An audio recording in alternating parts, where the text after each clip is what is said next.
panahon, Bagyong Krising. Alas 5 ng hapon. Kasalukuyang kalagayan. Ang Bagyong Krising ay patuloy na kumikilos pakanluran, timog-kanluran sa silangan ng Catanduanes. Batay sa pinakahuling datos, ang sentro nito ay namataan sa karagatang silangan ng Virac, Catanduanes.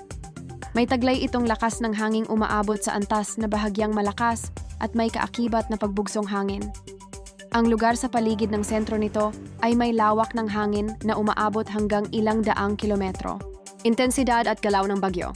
Patuloy ang pagkilos ng Krising pakanluran timog-kanluran sa bilis na katamtaman.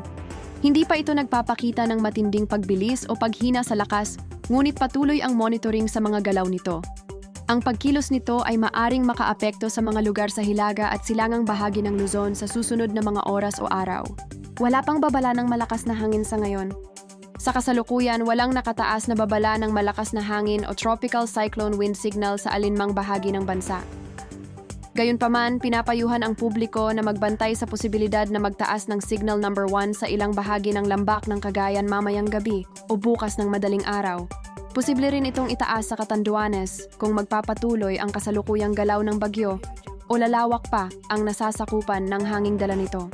Sa patuloy na pagtama ng habagat na pinapalakas ng Krising, asahan ang malalakas na hangin na maaaring umabot sa level ng malalakas hanggang bugso ng hanging parang bagyo, lalo na sa mga dalampasigan at kabundukang lugar na bukas sa hanging mula sa dagat.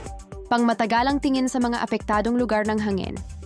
Ngayong araw, inaasahang makararanas ng malalakas na bugso ng hangin ang Palawan, Siquijor, Bohol, Camiguin, Southern Leyte, Surigao del Norte, at Dinagat Islands. Bukas, posibleng maapektuhan ng malalakas na bugso ang Batangas, Quezon, rehiyon ng Bicol, Mimaropa, ilang bahagi ng Visayas, Zamboanga del Norte, Camiguin, Surigao del Norte, Dinagat Islands, Davao Occidental, at Davao Oriental. Sa Biyernes, asahan ang mas pinalawak na epekto ng hangin sa Bataan, Metro Manila, Calabarzon, Bicol Region, Mimaropa, kabuuan ng Visayas, Zamboanga Peninsula, Basilan, Sulu, Tawi-Tawi, Misamis Occidental, Lanao del Norte, Camiguin, Surigao del Norte, Dinagat Islands, Davao Occidental at Davao Oriental. Inaasahan ang maalon hanggang sa maalon na karagatan sa mga sumusunod na bahagi. Sa kanlurang bahagi ng Palawan, Hilaga at silangang bahagi ng Catanduanes, Hilaga at kanlurang bahagi ng Zamboanga del Norte at Camiguin, timog na bahagi ng Negros Oriental, Siquijor, Bohol at Southern Leyte, silangang bahagi ng Davao Region, at karagatang nakapaligid sa Surigao del Norte at Dinagat Islands. Katamtamang pag-aalon din ang inaasahan sa hilagang kanlurang bahagi ng Occidental Mindoro, timog kanlurang bahagi ng Antique at Negros Occidental, at silangang bahagi ng Northern at Eastern Samar.